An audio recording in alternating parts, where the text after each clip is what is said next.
رسول کے نقش قدم پر نہیں چل سکتے.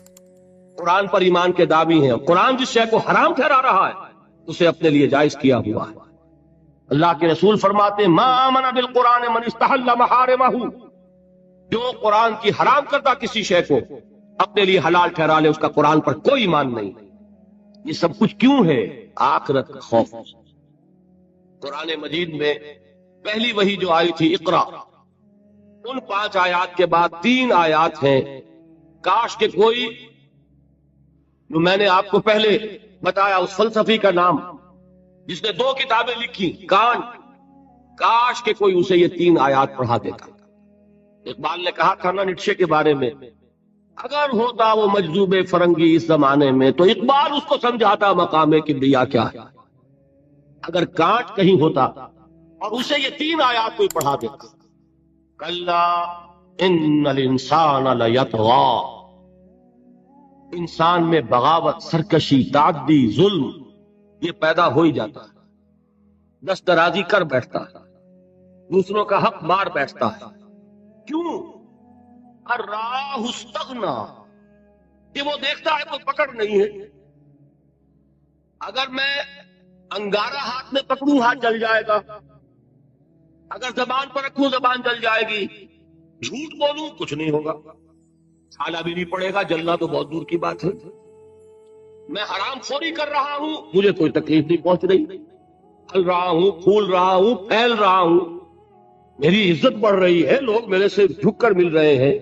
سب کو معلوم ہے کہ حرام سے کما رہا ہوں، سب کو معلوم ہے اسمگلر ہوں، سب کو معلوم ہے بلیک مارکیٹیئر ہوں، لیکن پیسہ ہے میرے پاس. بڑے بڑے لوگ آتے ہیں، علماء آتے ہیں اور وہ مجھ سے ہاتھ ملاتے ہیں، تو مجھے کیا ضرورت پڑی ہے کہ میں حرام خوری چھوڑوں؟ ہے نا یہ بات؟ دنیا میں ان افعال کا نتیجہ نہیں نکل رہا. یہ ہے وجہ کہ جس کی وجہ سے انسان سرکشی میں، تعدی میں، ظلم میں، غلط کاری میں، حرام خوری میں بڑھتا چلا جاتا ہے. اس کا علاج کیا ہے؟ ان الی ربک الرجعی، یقیناً تیرے رب کی طرف لوٹ کر جانا. دیر ضرور ہے، اندھیر نہیں ہے، بدلہ مل کر رہے گا. ہر ایک کو اپنے کیے کا پورا پورا بدلہ. ایک میں آپ کو خطبہ سناتا ہوں نہج البلاغہ کا، جو بھی مرتب ہے اس نے حضور کے کچھ خطبات بھی جمع کیے ہیں. حضور کا ایک سادہ سا خطبہ ہے، اس سے آپ کو اندازہ ہوگا ایمان بالآخرہ پر کس درجے حضور نے زور دیا. واللہ لتموتن کما تنامون، خدا کی قسم تم سب کے سب مر جاؤ گے جیسے روزانہ رات کو سو جاتے. ثم لتبعثن کما تستيقظون، پھر تمہیں اٹھا لیا جائے گا جیسے روزانہ صبح کو بیدار ہو جاتے. ثم لتحسبن بما تعملون، پھر تمہارا حساب کتاب لیا جائے گا ان اعمال کا جو کر رہے ہیں. ثم لتجزون بالاحسان احسانا وبالسوء سوءا، اور پھر تمہیں لازماً بدلہ مل کر رہے گا، بھلائی کا بھلا بدلہ اور برائی کی بری سزا. اور وہ کیا ہے؟ وَإِنَّهَا لَجَنَّةٌ أَبَدًا أَوْ لَنَارٌ أَبَدًا، یا آگ ہے ہمیشہ ہمیش کے لیے اور یا جنت ہے ہمیشہ ہمیش کے لیے. یہ زور ہے کلام نبوی میں اس ایمان بالآخرہ کے. قرآن مجید میں آپ دیکھیں گے آخری پارے کی وہ صورتیں جو ابتدا میں نازل ہوئی ہیں، سارا زور آخرت. القارعہ ما القارعہ وما ادراک ما القارعہ یوم یکون الناس کالفراش المبثوث وتکون الجبال کالعہن المنفوش فاما من ثقلت موازینہ فهو فی عیشۃ راضیہ واما من خفت موازینہ فامہ ہاویہ وما ادراک ما ہی نار حامیہ. میں ایک مثال دے رہا ہوں. الحاقہ ما الحاقہ وما ادراک ما الحاقہ اما یتساءلون عن النبأ العظیم الذی هم فیہ یختلفون کلا سیعلمون ثم کلا سیعلمون. سارا زور آخرت، اس لیے کردار بنتا ہے اس آخرت پر یقین کے نتیجے، عمل درست ہوگا اس آخرت پر یقین کے نتیجے میں. تو ایمانیات ثلاثہ کی ایک دوسرے کے ساتھ جو نسبت و تناسب ہے اہمیت کے اعتبار سے، اس کے لیے یہ الجبرے کے فارمولے کی طریقے سے یہ حقیقت ذہن نشین کر لیجئے. علمی، اصولی، نظری، علمی اعتبار سے اصل اہمیت ایمان باللہ کی، قانونی، فقہی، شرعی اعتبار سے اصل اہمیت ایمان بالرسالت کی. اخلاقی عملی اعتبار سے اصل اہمیت ایمان بالآخرہ کی ہے۔ یہ میرا گفتگو کا 5واں باب ختم ہوا۔ اب ہے اہم ترین باب، 6واں باب، ایمان کے 2 درجے۔ یوں تو ایمان کے درجات بے شمار، ایک ایمان میرا اور آپ کا، ایک ایمان ابو بکر اور علی کا رضی اللہ تعالی عنہما، کوئی نسبت و تناسب ہے؟ کتنے درجے ہوں گے؟ وہ درجات گنے نہیں جا سکتے، ناممکن۔ لیکن جان لیجئے کہ ان کو 2 بڑے بڑے حصوں میں ہم تقسیم کر دیں۔ ایک ایمان ہے قانونی ایمان، اسی کے لیے ایک اصطلاح ہے اسلام۔ ایک ایمان ہے حقیقی ایمان، جس کے لیے ایک دوسرا لفظ ہے یقین۔ ان 2 چیزوں کو علیحدہ علیحدہ سمجھیں۔ دیکھیے، تصدیق میں نے کہا تھا ایمان کے معنی تصدیق ایک ہے زبان سے، ہاں آپ صحیح کہہ رہے ہیں، آپ اللہ کے رسول ہیں، میں نے مان لیا جو خبر آپ دے رہے ہیں، میں نے قیامت کو مانا، بعث بعد الموت کو مانا، اللہ کو مانا، اس کے اسماء کو مانا، اس کی صفات کو مانا، میں گواہی دیتا ہوں اشہد ان لا الہ الا اللہ واشہد ان محمد رسول اللہ۔ یہ کیا ہے؟ اقرار باللسان۔ اس کا نتیجہ کیا نکلا؟ کوئی ہندو ہو، سکھ ہو، پارسی ہو، عیسائی ہو، بدھ مت کا ماننے والا ہو، پھر یہ چوڑا ہو، چمار ہو، کسے باشد، آج یہ جملہ زبان سے نکالے، وہ دفعتاً کیا ہو گیا؟ مسلمان۔ کوئی یہاں لمبا چوڑا سفر نہیں ہے، مسلمان ہونے کے لیے کوئی لمبے چوڑے ریچولز نہیں ہے، کوئی لمبی چوڑی رسومات کا سلسلہ نہیں ہے۔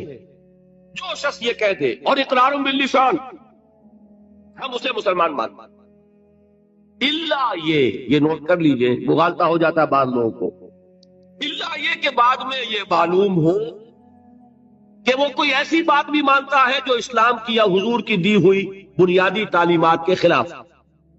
جب یہ معلوم ہوگا تو ہم کہیں گے نہیں بھائی تو مسلمان نہیں ہوئے، اس کا نام تکفیر ہے، پھر اس کو کافر قرار دیا جائے گا۔ مثال دوں آپ کو، ایک شخص کہتا ہے اشہد ان لا الہ الا اللہ واشہد ان محمد رسول اللہ، ہو گیا مسلمان۔ بعد میں کہتا ہے میں نے آخرت کا اقرار کب کیا تھا؟ میں نے تو اللہ کو مانا، رسول کو مانا، یہ آخرت تو میں نے نہیں مانی۔ اب کیا کہیں گے آپ؟ اس کو مسلمان مانیں گے کہ نہیں؟ یہ تکفیر ہے۔ جب تک ہمیں معلوم نہیں کہ وہ آخرت کا منکر ہے، صرف کلمہ شہادت کی بنیاد پر اسے مسلمان مانا جائے گا۔ لیکن جب معلوم ہوا کہ وہ آخرت کا منکر ہے، اب اس کی تکفیر ہو جائے گی کہ نہیں، تو مسلمان نہیں ہو، کافر۔ بالکل اسی طرح جب تک ہمیں معلوم نہیں کہ کوئی شخص جو کلمہ شہادت پڑھ رہا ہے وہ ختم نبوت کا منکر ہے، اس وقت تک وہ مسلمان مانا جائے گا۔ لیکن جب یہ معلوم ہو جائے کہ وہ ختم نبوت کا منکر ہے، اس کی تکفیر کی جائے، اس لیے کہ محمد رسول اللہ نے جیسے خبر آخرت کی دی، ویسے ہی خبر اپنی نبوت کی اختتام اور تکمیل کے لیے۔ تو یہ جو ہے اسلام یا ایمان قانونی، اس کا تعلق ہے اقرار باللسان سے۔ اس کی بنا پر ہم دنیا میں کسی کو مسلمان مانتے ہیں، لیکن ایک ہے تصدیق دل سے۔ سمجھ رہے ہیں بات؟ یہ دل سے تصدیق ہوگی تو حقیقی ایمان ہوگا۔ اگر دل سے تصدیق نہیں ہے، زبان سے تصدیق ہے، تو اسلام تو ہو جائے گا، ایمان نہیں ہوگا۔ بات سمجھ میں آئی؟ تو ایک ایمان کا قانونی درجہ ہے۔ اچھا، دل کی تصدیق کی بات ایسی ہے، ہر شخص سمجھ سکتا ہے، اس کو ہم ویریفائی نہیں کر سکتے۔ آج تک بھی، آج کیا تاریخ ہے؟ 12 دسمبر 1985 تک بھی کوئی آلہ ہمارے پاس ایسا نہیں جس کے ذریعے سے ہم دل میں اسے اتار کر یہ دیکھ لیں کہ ایمان ہے کہ نہیں ہے۔ نہیں ہے نا؟ تو ایمان کی جو دنیا کا ایمان ہے، اس میں دل کی بات زیر بحث نہیں آئے گی۔ بات سمجھ رہے؟ مجبوری ہے ہماری، we can't know it, we can't verify it۔ ہم نے کسی کے دل میں اتر کر نہیں دیکھا۔ ہو سکتا ہے، دیکھیے، کوئی ہندو، کوئی سکھ، پاکستان میں آتا ہے جاسوس کی حیثیت سے، وہ مسلمانوں کی شکل بنائے گا کہ نہیں؟ داڑھی بھی رکھے گا، خوب نماز سیکھ کے آئے گا، ختنہ کرا کے آئے گا، تاکہ کوئی آڑا وقت آئے اور ویریفیکیشن ہونے لگے تو میری آئیڈینٹی جو ہے مسلمان کی تسلیم ہو جائے۔ اور ہو سکتا ہے ہمارے ہاں بارڈر ایریاز میں کوئی امام مسجد بن کے بیٹھا ہوا ہو اور وہ ہندو جاسوس ہو، کیا اس کے دل میں ایمان ہے؟ نہیں، وہ بنا ہوا مسلمان ہے، لیکن ہمیں مسلمان ماننا پڑے گا۔ کیوں؟ unless you can prove it otherwise۔ کے پاس کیا ثبوت مل جائے گا تو آپ اسے پکڑ کر جیل میں ڈال دیں گے جاسوسی کے جرم میں۔ لیکن یہ کہ جب تک آپ کے پاس کوئی ثبوت نہیں ہے you will have to accept him as a Muslim۔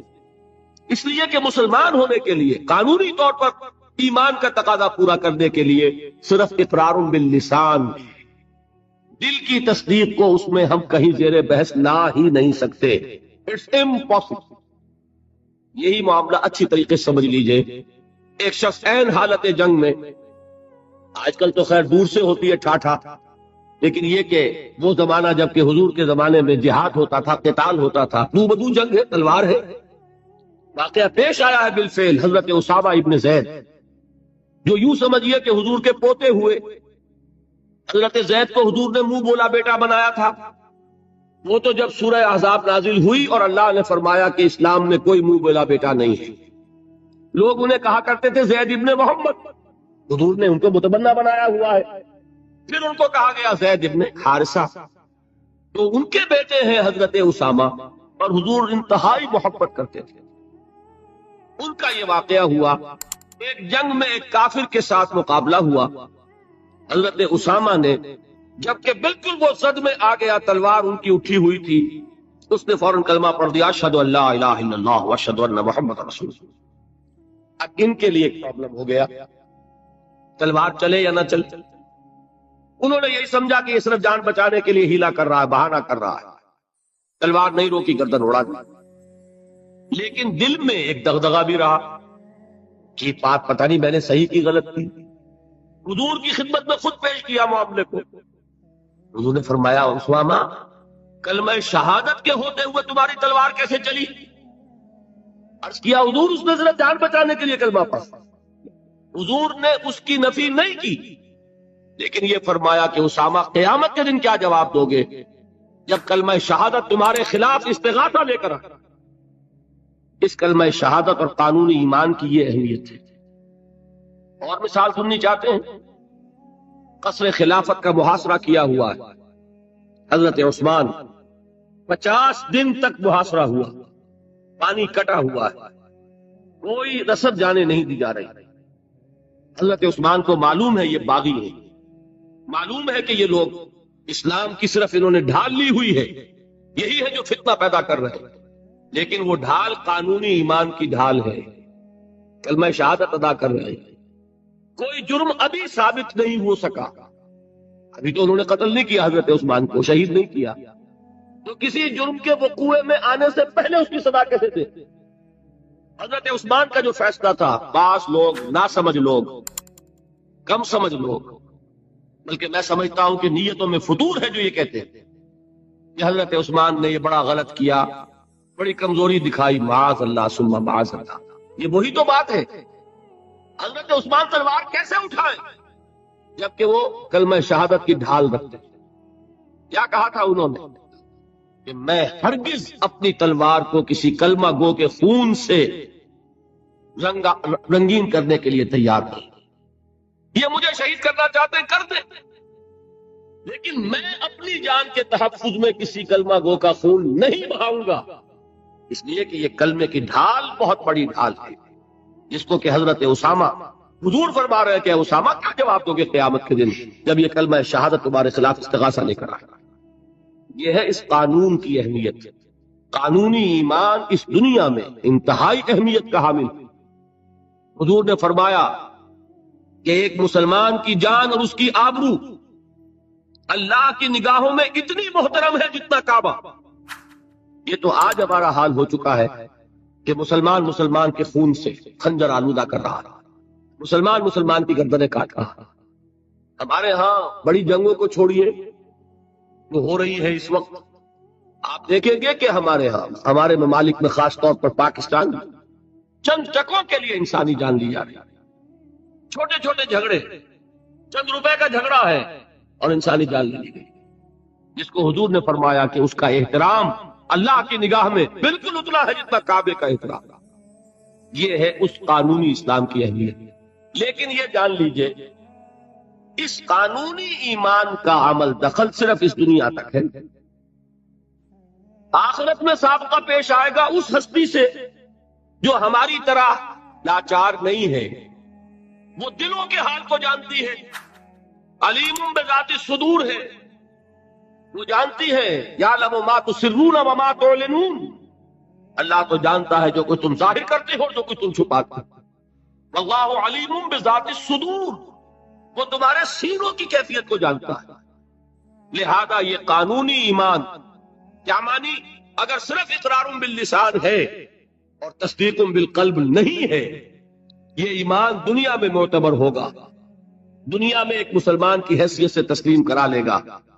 اس کو تمام لیگل رائٹس، تمام constitutional rights of a Muslim in an Islamic state, تمام legal and moral rights of a Muslim in an Islamic society, he will be entitled to everything. ہر حق اسے حاصل ہے. لیکن آخرت میں معاملہ ہوگا اس ایمان حقیقی کی بنیاد پر جو قلبی تصدیق کے ساتھ. تصدیق ہے تو مومن قرار پائے گا، تصدیق قلبی نہیں ہے تو مومن نہیں قرار پائے گا. یہ البتہ ہے اس تصدیق قلبی کے مدارج ہوں گے. یقین کی گہرائی جیسا کہ میں عرض کر چکا، کہاں ابو بکر اور علی اور عمر اور عثمان اور طلحہ اور زبیر، کہاں سلمان فارسی، کہاں ابو ذر، کہاں ان کا ایمان، کہاں ہم میں سے کسی کا ایمان. زمین و آسمان کا فرق ہوتا. لیکن بیسیکلی تصدیق بالقلب ہوگا تو آخرت میں ایمان کو جو ہے تسلیم کیا جائے گا. اور اگر تصدیق بالقلب نہیں ہے تو دنیا میں چاہے وہ مسلمانوں کا بڑا لیڈر مانا جاتا ہو، وہ مسلمانوں کا رہنما تسلیم کیا جاتا ہو، یہاں کے سینسس کے رجسٹرز میں اس کا مذہب اسلام لکھا گیا ہو، کتنی ہی بڑی سے بڑی سند لے کر وہ چلا جائے اور آپ اس کے کفن میں بھی رکھ دیں کہ یہ دنیا میں مسلمان مانا جاتا تھا، اور مسلمان ہی نہیں مسلمانوں کا قائد اور رہنما مانا جاتا تھا. یہاں کی ساری سندیں اور یہاں کے ساری سینسس رپورٹس وہاں جو ہے پرے کاہ کے برابر وقت نہیں رکھتی. وہاں تو ایمان ہوگا دل کا تو ایمان ہوگا تسلیم. اور اگر تصدیق قلبی نہیں ہے تو اقرار باللسان کی بنیاد پر کوئی شخص وہاں مومن نہیں بنا. یہی وجہ دیکھیے اس ایمان مجمل کے الفاظ کو پھر دہرائیے، کتنے جامع الفاظ ہیں. میں خراج تحسین ادا کرتا ہوں اس عالم کو کہ جس نے یہ الفاظ مرتب کیے، اس لیے کہ یہ الفاظ حدیث میں نہیں ہیں، یہ کسی بہت بڑے عالم اور امام میں تحقیق نہیں کر سکا کس کے ہیں، لیکن یہ کہ کوئی بہت گہرا جو معرفت ہے دین کی، دین کا فہم، جس کو کہ تفقہ فی الدین کہا گیا، ایک ان ڈیپتھ انڈرسٹینڈنگ آف دین جن کو حاصل تھی وہی یہ لفظ متعین کر سکتا ہے.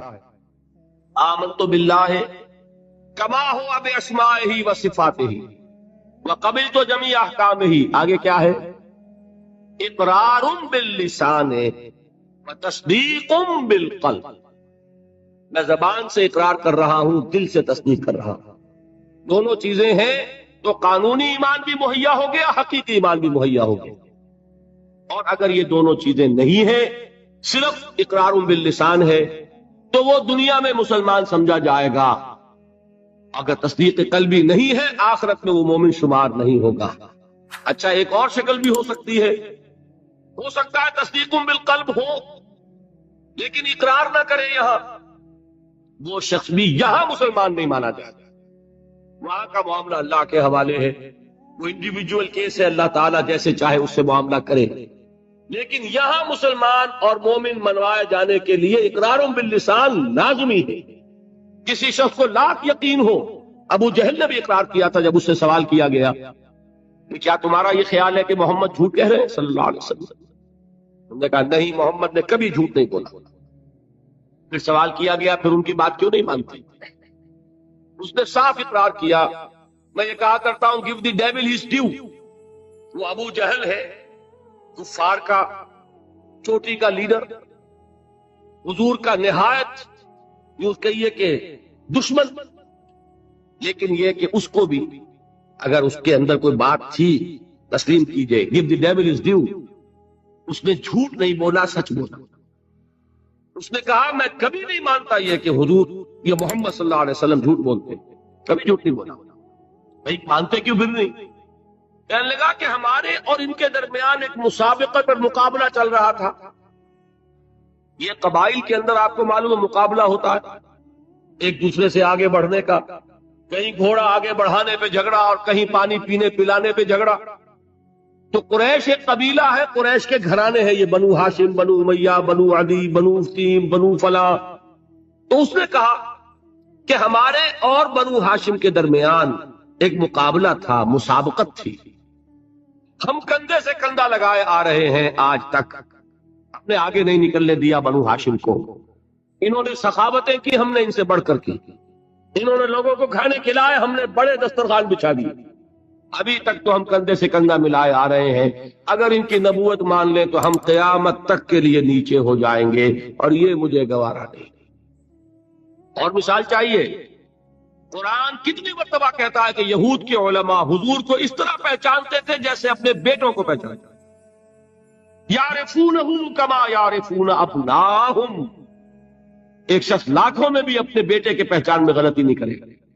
وہ مثال دی ہے اللہ تعالیٰ نے، ایسے پہچانتے ہیں محمد کو جیسے اپنے بیٹوں کو پہچانتے ہیں، لیکن ایمان نہیں لائے۔ ایک استثناء، حضرت عبداللہ ابن سلام رضی اللہ تعالی عنہ، علماء یہود میں سے جو ایمان لائے، باقی کوئی ایمان نہیں لایا۔ کیوں؟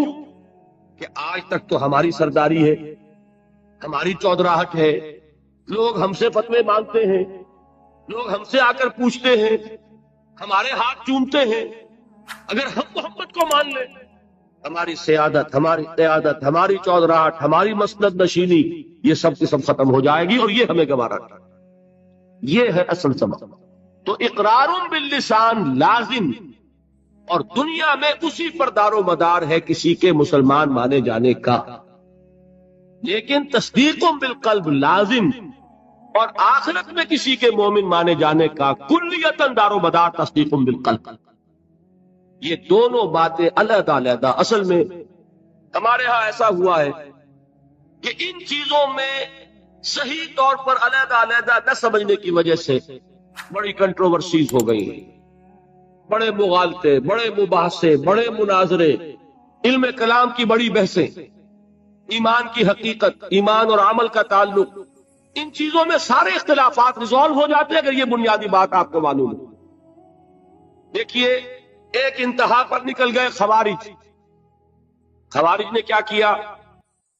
عمل کی بنیاد پر تکفیر، جس نے گناہ کبیرہ کیا کافر ہو گیا، کافر ہے تو مرتد ہے، مرتد ہے تو واجب القتل ہے۔ یہ ان کی بہت بڑی ٹھوکر تھی۔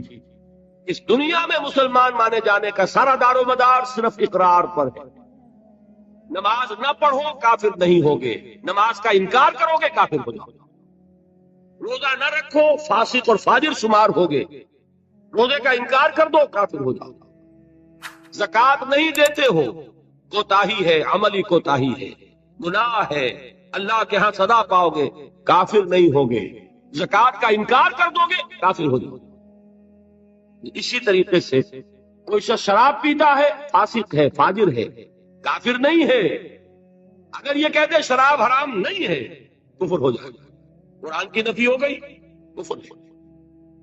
کوئی شخص بدکاری کر بیٹھا ہے، کافر نہیں ہوا، گناہ گار ہوا، اگر اس کے خلاف سزا، اگر مقدمہ ثابت ہو جاتا سنسار کر دیجئے، حضور نے سنسار کیا، مرد کو بھی کیا، عورت کو بھی کیا، لیکن یہ کہ انہیں کافر نہیں کہا، بلکہ جنہیں سنسار کیا گیا تھا ان کے خلاف کسی نے اگر یہ جملہ بھی کہہ دیا کہ کتنا بے حیا مرد تھا یا کتنی بے حیا عورت تھی، تو حضور نے ڈانٹا، اس نے وہ توبہ کی ہے کہ اگر تمام مدینے والوں پر تقسیم کر دی جائے تو سب کی نجات کے لیے کافی ہو جائے۔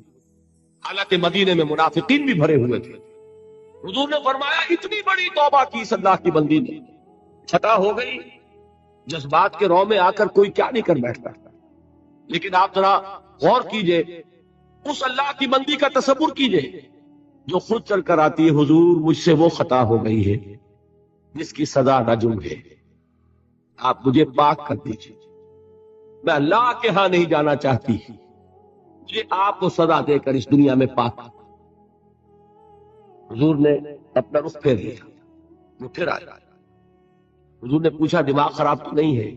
نہیں حضور، مجھ سے وہ خطا ہو گئی۔ اب مجبور ہو کر آپ پوچھتے ہیں حمل تو نہیں رہ گیا؟ یہ حضور رہ گیا۔ تو پھر اس ننھی جان کا کیا قصور ہے؟ جرم تمہارا ہے، اس کا کوئی جرم نہیں۔ جاؤ وضع حمل کے بعد آتا، وہ اللہ کی بندی وضع حمل کے بعد پھر حد، حضور پیدائش ہو چکی ہے، اب مجھے پاک کر۔ ذرا تصور کیجئے، جس کو کہا جاتا ہے وحشیانہ سزا، اور واقعہ یہ کہ اس سے زیادہ سخت موت کا آپ تصور نہیں کر سکتے۔ یہ کوئی الیکٹرک چیئر والی موت نہیں ہے، ایک کرنٹ گیا اور ختم ہوئے۔ یہ پھانسی کی موت نہیں ہے کہ ایک جھٹکا اس کے بعد انسان کو کچھ پتہ نہیں۔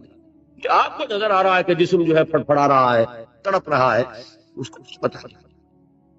یہ موت کے پتھراؤ ہو رہا ہو، اور ایک ایک پتھر جو ہے جسم کے اندر گھاؤ ڈال رہا ہو، اور خون کے فوارے چھوٹ رہے ہوں، اور جان اس طرح نکل رہی، لیکن وہ اللہ کی بندی خود پیش کر رہی ہے اپنے آپ، وضع حمل کے بعد حاضر۔ حضور نے فرمایا ابھی تو اس بچے کی زندگی کا دار و مدار تم پر ہے، جاؤ ابھی دودھ پلاؤ۔ پھر آتی ہے، بچے کے ہاتھ میں ٹکڑا ہے روٹی کا، کھا رہا۔ حضور دیکھیے اب یہ روٹی کھانے لگا ہے، اب مجھے پاک کر دو۔ اب مجبوراً حضور سزا کا حکم دیتے ہیں، جاؤ اس کو رجم کر دو۔ جب رجم کیا جا رہا تھا، کسی شخص کی زبان سے نکل گیا کتنی بے حیا عورت تھی، اس پر ڈانٹ پلائی ہے حضور نے صلی اللہ علیہ وسلم۔ اللہ کی اس بندی نے وہ توبہ کی ہے کہ اگر تمام مدینے کے لوگوں پر تقسیم کر دی جائے تو سب کی نجات کا ذریعہ، لیکن جرم جرم ہے، سزا ملے گی، البتہ کفر نہیں ہے۔ تو جرم اور کفر، گناہ اور کفر، یہ دو علیحدہ چیزیں، مغالطہ ہو گیا۔ دنیا میں کسی کا مسلمان سمجھا جانا اس کے عمل پر دار و مدار نہیں ہے، بلکہ اس کے اقرار پر ہے، اقرار باللسان۔ دوسری انتہا پہ ہم پہنچ گئے ہوئے ہیں کہ جو کچھ بھی کریں، اور صرف قانونی اگر اسلام ہے، صرف وراثتاً منتقل ہو گیا ہے، اس کی کوئی حقیقت دل میں ہے ہی نہیں، لیکن کلمہ گو ہے۔ تو بھائی کلمہ گو تو منافق بھی تھے، کیا کلمہ نہیں پڑھتے تھے؟ کیا عبداللہ ابن ابی کلمہ نہیں پڑھتا؟ اصل شے ہے تصدیق بالقلب۔ حقیقی مومن اللہ کے ہاں قرار پانا وہ کلمہ گوئی پر نہیں ہے، وہ تصدیق بالقلب پر۔ اور تصدیق بالقلب ادنا درجے میں بھی ہوگی تو اس کا کوئی نہ کوئی اثر عمل میں ظاہر ہوگا۔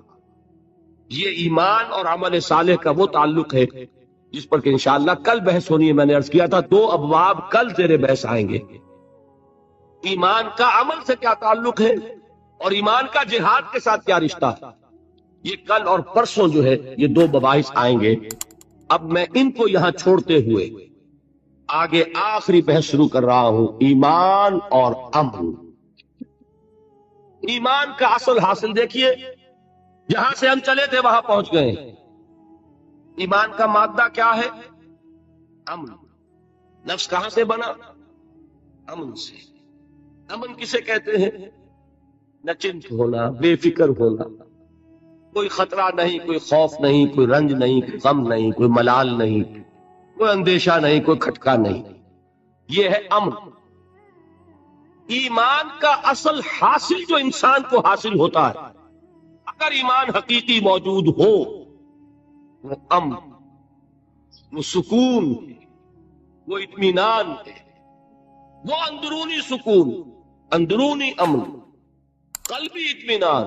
الا بذکر اللہ تطمئن القلوب، یہ ایمان کا اصل حاصل۔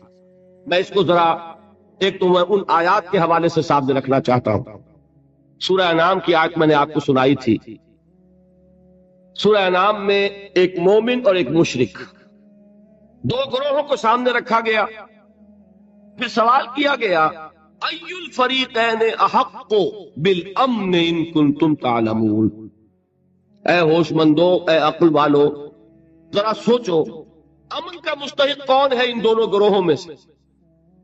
ایک اللہ کا ماننے والا، توحید کا ماننے والا، آخرت کا ماننے والا، رسالت کا ماننے والا، ایک مشرک ہے، منکر ہے، کافر ہے، ملحد ہے، امن کسے حاصل ہوگا؟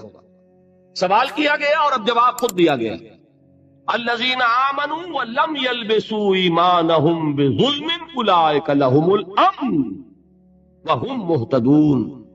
وہ لوگ جو ایمان لائیں اور اپنے اس ایمان میں شرک کی آمیزش نہ کریں۔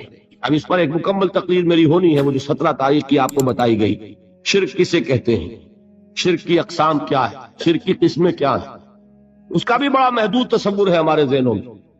بہرحال اس پورے تصور کو اس وقت اپنے ذہن میں فرض کر کے جو شخص شرک سے بچ جائے اور ایمان رکھتا ہو وہ ہے امن کا حقدار، وہم مہتدون، اور وہ ہے ہدایت یافتہ، ہدایت پانے والے۔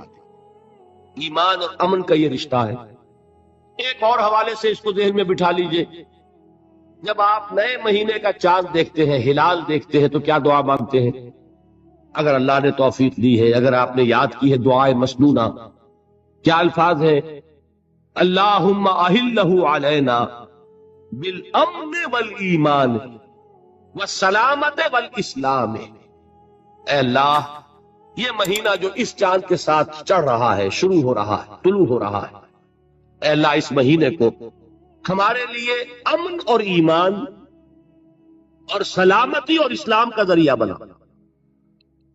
معلوم ہوا امن کا تعلق ایمان سے اور سلامتی کا تعلق اسلام سے۔ اب قرآن کی ایک آیت اور حضور کی یہ دعائے مسنونہ اس ایمان اور امن کے تعلق کو جس طرح واضح کر رہی ہے، اس کو سامنے رکھ کر بات سمجھیے عقلاً۔ اس کو قرآن مجید میں سورہ حامیم السجدہ میں بیان کیا گیا، ان الذین قالوا ربنا اللہ ثم استقاموا تتنزل علیہم الملائکہ الا تخافوا ولا تحزنوا وابشروا بالجنۃ التی کنتم توعدون۔ جو لوگ اللہ پر ایمان لائیں، کہیں کہ ہمارا رب اللہ ہے، پھر اس پر جم جائے، ان پر فرشتوں کا نزول ہوتا ہے، نہ کوئی غم کرو نہ خوف، خوشیاں مناؤ جنت کی جس کا تم سے وعدہ کیا گیا تھا۔ اللہ کی ربوبیت پر اطمینان جب انسان کو ہو جاتا، میرا رب اللہ ہے، ربی اللہ، انسان کے لیے نہ کوئی کھٹکا، نہ کوئی خطرہ، نہ کوئی خوف، نہ کوئی حزن۔ جو کچھ ہو رہا ہے کس کے اذن سے ہو رہا ہے؟ اللہ کے اذن سے۔ اللہ کے اذن کے بغیر پتہ تک نہیں ہلتا۔ یہ کوئی اندھا بہرا مادہ نہیں ہے جس سے مجھے کوئی خوف ہو۔ اندھا بھینسا چلا رہا ہو اس سے تو ڈرنے کا ہر انسان کو ڈرنا چاہیے، نہ معلوم کس کو ٹکر مار دے، لیکن نہیں، اس کائنات کو چلانے والا ایک سمیع و بصیر خدا ہے، وہ جو میرا دوست ہے، میرا ولی ہے۔ اللہ ولی الذین آمنوا یخرجہم من الظلمات الی النور۔ اللہ اہل ایمان کا ولی ہے، ساتھی ہے، پشت پناہ ہے، مددگار ہے، حمایتی ہے۔ بتائیے جسے یقین ہو جائے کہ اللہ میرا مددگار، اللہ میرا محافظ، اللہ میرا پشت پناہ، اللہ میرا حمایتی، اس کے لیے کوئی خوف ہوگا؟ اس سے کوئی ڈر ہوگا؟ میں مثال دیا کرتا ہوں ایک بہت سادہ، پنجاب کے دیہات کی۔ تو بڑا چودھری ہے اور کوئی غریب کسان ہے۔ اس غریب کسان کی یہ جانوروں کو ہر وقت اندیشہ ہوگا چوری کا، کوئی میری بھینس کھول کر نہ لے جائے، کوئی میرا بیل کھول کر نہ لے جائے۔ لیکن جس کے بارے میں یہ سب کو معلوم ہو کہ وہ جو بڑا چودھری ہے وہ اس کا دوست ہے، اس کی بچیا کو کوئی خوف ہوگا؟ اس کی بھینس پر کوئی ہاتھ ڈالے گا؟ اسے کوئی اندیشہ ہوگا؟ نہیں۔ کیوں؟ کہ وہ بڑا چودھری، بڑا اس کا یہاں کا سردار، جاگیردار، سب کو معلوم ہے وہ میرا دوست ہے، کوئی میرے خلاف اقدام نہیں کر سکتا۔ اس دنیا میں یہ چھوٹی سی بات اگر آپ کے دلی اطمینان اور سکون کا باعث بن سکتی ہے تو ذرا تصور کیجئے۔ میں لفظ تصور استعمال کروں گا صرف اس لیے کہ اس کا ہم جس کو کہتے ہیں ادراک اور شعور کر نہیں سکتے، اگر کے ساتھ کر سکتے، اگر یقین ہو کہ اللہ میرا مددگار اور یقین ہو کہ اللہ ہر آن میرے ساتھ ہے، پھر کوئی خوف، کس کا خوف؟ کوئی شے اللہ سے بالا تر ہے؟ کوئی قوت اس سے زیادہ طاقتور ہے؟ کوئی اس کے ارادے کو بدلنے والا ہے؟ کوئی اس کی مشیت کے آڑے آنے والا ہے؟ یہی بات ہے جو حضور نے فرمائی، یہ ایمان کا حاصل ہے لب لباب۔ کہ دیکھو اچھی طرح اس بات کو ذہن نشین کر لو، اگر تمام انسان مل کر تمہیں کوئی نقصان پہنچانا چاہے نہیں پہنچا سکتے، مگر جو کچھ اللہ نے لکھ دیا، اور تمام انسان مل کر تمہیں کوئی نفع پہنچانا چاہے نہیں پہنچا سکتے، مگر وہ شے جو اللہ نے طے کر دی۔ آپ پھر میں کہوں گا ذرا طاری کیجئے، اسے فرض کیجئے، اسے سوچئے، اگر اس حدیث پر ہمارا دل ٹھکا ہوا ہو تو کسی سے ڈر ہوگا؟ یہ مجھے نقصان نہ پہنچا دے، یہ میری رپورٹ خراب نہ کر دے، یہ میری انکریمنٹ نہ رکوا دے، یہ میرا یہ نہ بگاڑ دے، یہ میرا یہ نقصان نہ پہنچا دے۔ اس کا ڈر، اس کا ڈر، اس کا خوف، اس کی خوشامد، اس کے لیے جا کر طرح طرح سے اپنی عزت نفس کو ذلیل کروانا اس کے سامنے، یہ سب کچھ کیوں کرتا ہے انسان؟ جب سمجھتا ہے کہ اس کے ہاتھ میں میرا کوئی نفع ہے، اس کے ہاتھ میں میرے لیے کوئی ضرر ہے، یہ مجھے کوئی غضب پہنچا سکتا ہے، یہ مجھے کوئی نقصان پہنچا سکتا ہے، یہ میرا کوئی کام بنا سکتا ہے، یہ میری کوئی ضرورت پوری کر سکتا ہے، اسی کا نام شرک ہے۔ جہاں آپ نے یہ سمجھا کہ غیر اللہ کے اندر کوئی طاقت موجود ہے، وہی شرک ہے۔ بتوں سے تجھ کو امیدیں، خدا سے نو امیدی، مجھے بتا تو صحیح اور کافری کیا ہے؟ شرک تو یہ ہے، جس پر بھی تمہیں یہ خیال ہے کلمہ ہے، یہ کلمہ سوم، لا حول ولا قوت الا باللہ، ذرا اس پر دل کو کبھی اگر آپ تصور کریں، پھر فرض کریں، دل ٹھک جائے اس پر، کوئی طاقت نہیں۔ یہی بات تھی جو شیخ عبد القادر جیلانی رحمت اللہ علیہ نے اپنی وصیت میں اپنے بچے سے کہی۔ 11ویں دینے والے ہیں، لیکن حضرت شیخ عبد القادر جیلانی کی وصیت اور تعلیمات کو کتنے لوگ ہیں جانتے ہیں؟ یہ جن مقامات تک پہنچے ہیں وہ کس چیز کی بدولت پہنچے؟ انہوں نے جو پیغام دیا وہ کیا تھا؟ اے میرے بچے، جس طریقے سے قرآن مجید میں حضرت لقمان کی نصیحتیں جو ہے نقل کر دی گئی ہیں، میں یہ عرض کروں گا بالفرض اگر قرآن حضرت عبد القادر جیلانی کے بعد نازل ہوا ہوتا تو شیخ عبد القادر کی یہ نصیحتیں بھی قرآن میں درج ہوتی۔ اتنی اونچی نصیحتیں ہیں۔ اے میرے بچے، اس حقیقت کو ذہن نشین کر لے، لا فاعل فی الحقیقت ولا مؤثر الا اللہ، اس کائنات میں نہ کوئی فاعل حقیقی ہے نہ مؤثر حقیقی ہے سوائے اللہ۔ کسی شے میں کوئی تاثیر نہیں اگر اللہ نہ چاہے، آگ جلا نہیں سکتی اگر اللہ نہ چاہے، پانی ڈبو نہیں سکتا اگر اللہ نہ چاہے، زہر ہلاک نہیں کر سکتا اگر اللہ نہ چاہے، کوئی چیز فائدہ نہیں پہنچا سکتی اگر اللہ نہ چاہے۔ تو در در پہ کیوں سر جھکاتے ہو؟ در در پر کیوں جبیں سائی کرتے ہو؟ سب کے سامنے کیوں ہاتھ پھیلاتے ہو؟ ایک اللہ سے مانگو، ایک اللہ کے سامنے زمین پر اپنی جبین رکھو۔ لا فاعل فی الحقیقت ولا مؤثر الا اللہ۔ نظر آتا ہے ہمیں کہ پانی پیاس بجھا دیتا ہے، پیاس بجھانے کی صلاحیت پانی میں نہیں ہے، اللہ کے اذن سے۔ کھانا بھوک مٹا دیتا ہے، بھوک مٹانے کی صلاحیت کھانے میں نہیں ہے، اذن رب میں۔ دیکھیے یہی یقین تھا حضرت موسیٰ علیہ السلام کا واقعہ یاد کیجئے۔ سامنے سمندر آ گیا، قوم دیکھتی ہے پیچھے کہ گرد و غبار کا طوفان، معلوم ہوا کہ فرعون اپنے لشکر سمیت آ گیا۔ لشکر جب چلتا تھا تیز رفتاری کے ساتھ تو گرد و غبار کا جو طوفان اٹھتا تھا اس کا تصور کیجیے، اور لمحہ بلمحہ وہ قریب آ رہا۔ پوری قوم نے کیا کہا؟ اے موسیٰ انا لمدرکون، اے موسیٰ ہم کو پکڑے گئے۔ قرآن مجید میں تو یہاں وہ باتیں نہیں لکھی ہیں، لیکن تورات میں یہ درج ہے کہ بنی اسرائیل جھگڑنے لگے، دستوں گریبان ہو گئے موسیٰ کے ساتھ۔ موسیٰ نے یہاں منوایا لا کر، اس سے تو ہم ہی بہتر تھے، وہاں کھانے کو ملتا تھا، زندگی تو تھی، بیگار ہم کر رہے تھے، موت تو نہیں تھی۔ اب جو کچھ ہوگا اس کا تصور کرو، جس طریقے سے ہمارے ٹکڑے اڑائے جائیں گے۔ تو لڑ رہے ہیں حضرت موسیٰ علیہ السلام۔ یہ تورات کی تفصیل ہے، قرآن میں صرف اتنا آیا ہے، پریشان ہو کر انہوں نے کہا انا لمدرکون، موسیٰ ہم کو پکڑے گئے۔ اس وقت موسیٰ کا جواب کیا ہے؟ کلا ان معی ربی سیہدین، نہیں، میرے ساتھ میرا رب ہے، وہ راستہ دے گا۔ بتائیے کہاں راستہ نظر آ رہا ہے؟ یہ ہے ایمان بالغیب۔ راستہ نظر نہ آئے تب اللہ پر یقین ایمان ہے، جیب میں پیسے ہوں تب دل کو اطمینان ہے، تو ایمان کس پر ہوا؟ پیسے پر، اللہ پر نہیں۔ جب وسائل و ذرائع نہ ہو اور پھر یقین ہو کہ اللہ مسبب الاسباب ہے، وہ اسباب کا پابند نہیں ہے، وہ اسباب کا محتاج نہیں ہے، اسباب اس کے محتاج ہے۔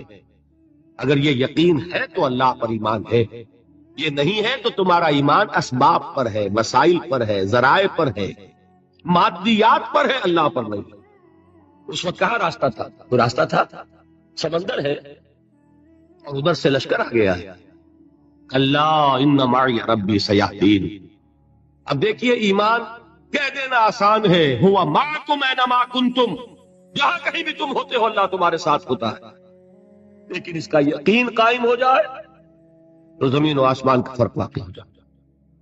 یہی بات ہوئی حضور کے ساتھ۔ غار ہے، چھپے ہوئے ہیں محمد رسول اللہ اور آپ کے وہ یار غار ابو بکر صدیق رضی اللہ تعالی عنہ۔ اقبال نے حضرت ابو بکر کی شان میں چند اشعار کہیں صرف، لیکن واقعہ یہ ہے کہ بھاری بھاری نظموں پر اور قصیدوں پر بھاری، طویل ترین نظمیں اور قصیدے ہوں ان پر بھاری۔ ہمتیں ابو بکر کی ہمت جو ہے، کشت ملت را جو اب، جیسے بارش سے کھیتی اپجتی ہے، ابو بکر کی ہمت اور عزیمت اس امت کو اسی طرح سینچنے والی ہے۔ ثانیے اسلام و غار و بدر و قب، وہ دوسرے تھے اسلام میں، دوسرے پہلے کون تھے؟ انا اول المومنین، حضور فرماتے ہیں سب سے پہلا ایمان لانے والا میں، دوسرے ابو بکر۔ ویسے ہمارے ہاں یہ چلتا ہے اختلاف، حضرت علی پہلے ہیں کہ حضرت ابو بکر پہلے ہیں، لیکن اس میں بڑی خوبصورت تطبیق قائم کی ہے علماء نے، اور بہت صحیح ہے۔ چار کے بارے میں فیصلہ ہی مت کرو کہ کون پہلے، ان کی ایک عجیب تقسیم کر دی ہے۔ آزاد مردوں میں، بالغ مردوں میں سب سے پہلے ابو بکر، بچوں میں سب سے پہلے علی، خواتین میں سب سے پہلے خدیجہ، اور غلاموں میں سب سے پہلے زید ابن حارثہ۔ بڑی پیاری تقسیم ہے، یہ چاروں ہی پہلے ہیں، ہر ایک کے لیے اولیت ہے۔ اور واقعہ یہ ہے کہ اگر زمانی اعتبار سے تعین ہوگا تو پہلے خدیجۃ الکبریٰ آئیں گی رضی اللہ تعالی عنہ۔ کسی اور سے بات کرنے کی نوبت بعد میں آ سکتی ہے، پہلے تو اہلیہ محترمہ سے بات کی، آتے ہی پہلی وحی ہوئی ہے، ابھی تبلیغ کا حکم نہیں تھا۔ کس کو بتایا واقعہ؟ ابھی اپنی نبوت کی تبلیغ کا تو حکم ہی نہیں آیا، واقعہ کس کا؟ خدیجہ کا۔ جب کہا ہے کہ خشیت علی نفسی، مجھے اپنی جان کا اندیشہ ہے، تو کیا جواب دیا خدیجہ نے رضی اللہ تعالی عنہا؟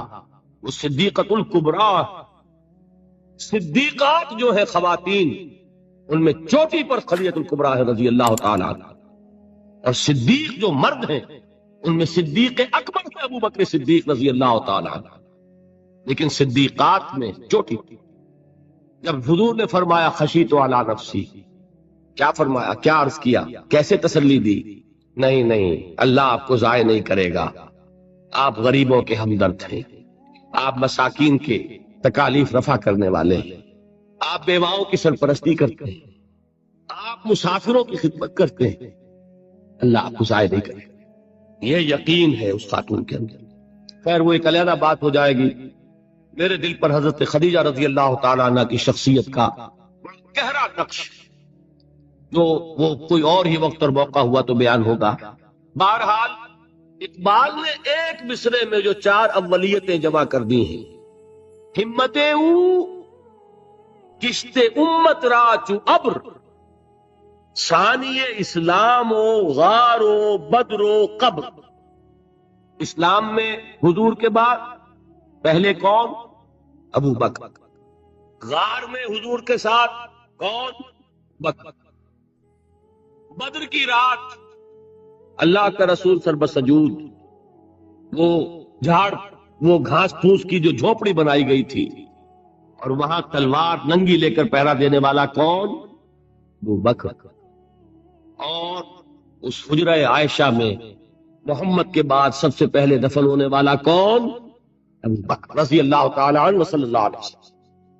وہ جو معاملہ میں سنا رہا تھا غار ثور کا، حضرت ابو بکر بھی حضور کے خیال سے لرز گئے ہیں۔ آپ کو یاد ہوگا کہ جا کر